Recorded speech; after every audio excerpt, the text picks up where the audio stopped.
The scent of sawdust and drying cedar usually keeps the rest of the world at bay. But today, the sharp strike of my chisel against oak felt like a distraction from the chaos unfolding next door.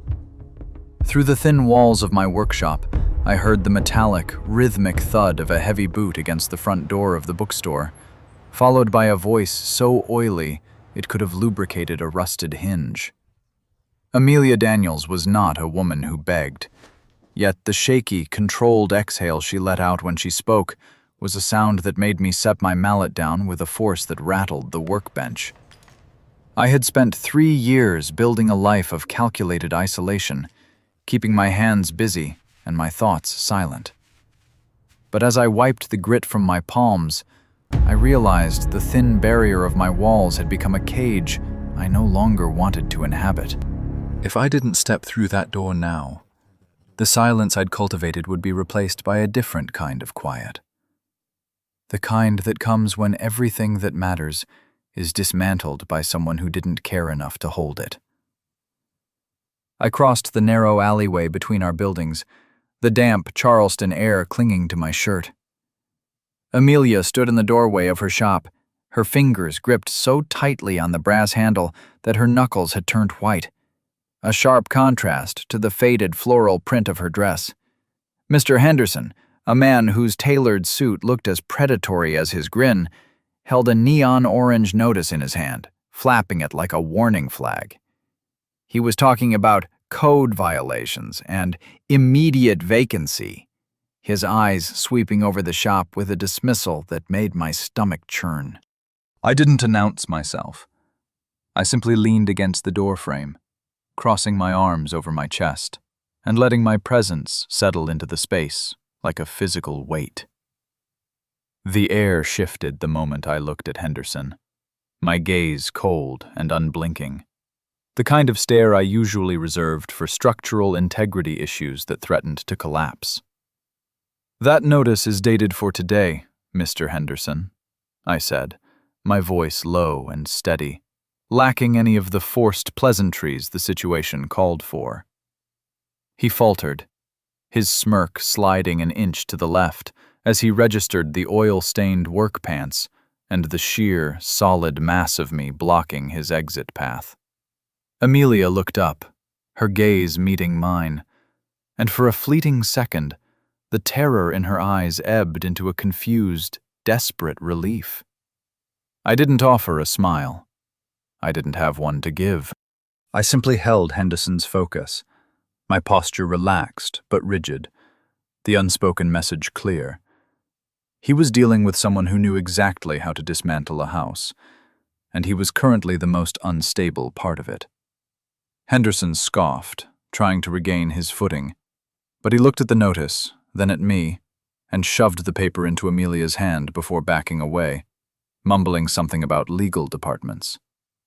I waited until his car turned the corner, the sound of his tires crunching on the gravel fading into the distance, before I finally let my shoulders drop. Amelia leaned against the frame, her breath catching in her throat, and I realized I was still standing way too close for the boundaries I'd set for myself months ago. "He's been doing this for weeks," she whispered, her voice barely audible over the hum of the passing traffic. "Every time I fix one thing, he finds a new hazard to cite." I looked past her into the shop, seeing the dusty shelves and the careful, loving way she had arranged the poetry collection near the window. My workshop was full of precision, of right angles and load-bearing truths. And looking at this woman, I saw a structure that was being systematically undermined by a man who valued profit over people. "I'm a contractor, Amelia," I said, the words feeling heavy and true. "Next time he comes here, you don't talk to him. You call me, and I'll be the one to show him the blueprints." I walked back into my workshop, the smell of fresh cedar greeting me like an old friend, but the tools on the wall didn't look the same as they had an hour ago. I felt the familiar pull of my solitude trying to reassert itself, a reflex I'd spent years perfecting. But it was failing. I spent the next 4 hours obsessively refining the legs of a cherry wood table. My motions efficient and repetitive, yet my mind was tracing the arc of Amelia's hand on that door handle. I was a man who preferred the predictable geometry of wood, the way a mortise and tenon joint would never lie to you. But the messiness of Amelia's struggle was already under my skin. By the time I finally turned off the lights, I found myself standing at my window, watching the small, flickering lamp in the back of the bookstore, wondering if she was eating, or if she was still staring at that orange paper, as if it were a death sentence. The following Tuesday, the inevitable occurred. Henderson returned, this time with a city inspector in tow. I was in the middle of routing a decorative edge on a client's mantel, the steady whine of the tool filling the shop, when I heard the raised, angry voices from the alley. I didn't pause to weigh the consequences. I simply unplugged the router, dropped my safety goggles on the bench, and walked out. They were standing in front of the bookstore, the inspector scribbling on a tablet, while Amelia stood back, her face a mask of quiet, controlled agony. Henderson was practically vibrating with victory, pointing at a patch of peeling paint on the exterior siding as if it were a sign of total structural collapse. I walked up behind them, the heavy thud of my work boots stopping just inches from the inspector's heels. There's a clear structural difference between cosmetic degradation and an actual code violation, officer, I said, my voice cutting through the humid air. The inspector turned, looking me over with a skeptical expression. But I wasn't intimidated by a uniform or a clipboard. I reached out, pressing my palm against the siding near the paint patch, feeling the wood underneath. Solid, treated, and completely sound. This building was retrofitted in the 80s. If you're citing water damage, you need a moisture meter reading at the studs, not a visual assessment of the facade. The inspector paused, clearly not expecting someone who knew the city building code better than the average landlord. I stood my ground, my posture firm, my hands resting at my sides, hands that had built this district, hands that were respected by the local council. Henderson looked like he wanted to scream, but he was trapped by the reality I was presenting, and for the first time, he looked small. After the inspector left, having decided that a re-inspection was required, granting Amelia a 2-week reprieve, the silence between us felt thick, charged with something that wasn't quite gratitude and wasn't quite fear. Amelia stood on the porch, her arms wrapped around herself, her eyes tracking the movement of my hands. "You didn't have to do that," she said, though she didn't look like she wanted me to have stayed away. I looked down at my hands, stained with dark mahogany dust, and felt a strange, quiet tether forming between us. "I know," I answered, the truth of it hitting me harder than I expected. I didn't want to be the guy who rescued people, but the thought of this shop being torn down, of this woman being pushed into the street by a man who couldn't tell a joist from a stud, felt like a structural failure I couldn't ignore. That night, the sky opened up, a torrential Charleston downpour that turned the alley into a stream and rattled the tin roof of my shop. I was sitting at my small desk, reviewing a series of contracts, when a soft, tentative knock sounded at my door. I stood up, opening the door to find Amelia standing there, drenched, her hair matted against her forehead, and her dress clinging to her in a way that made me immediately reach for a clean, thick towel from the bench. I wrapped it around her shoulders, the warmth of her proximity hitting me like a physical force, but I kept my hands hovering, careful not to violate the space she was currently navigating. "The roof," she said, her teeth chattering. "It's leaking. Directly over the rare book archives." The panic in her voice wasn't about the rent anymore. It was about the history, the things she had spent years protecting. "I'll get my kit," I said, grabbing my heavy-duty flashlight and my waterproof work boots. We walked back through the rain, the storm howling around us, the wind whipping through the narrow space. Inside the bookstore, it was quiet. The only sound the steady drip, drip of water hitting a plastic bucket she'd placed on the floor. I climbed the ladder, the rafters groaning under my weight as I navigated the tight space near the ceiling, my movements practiced and precise.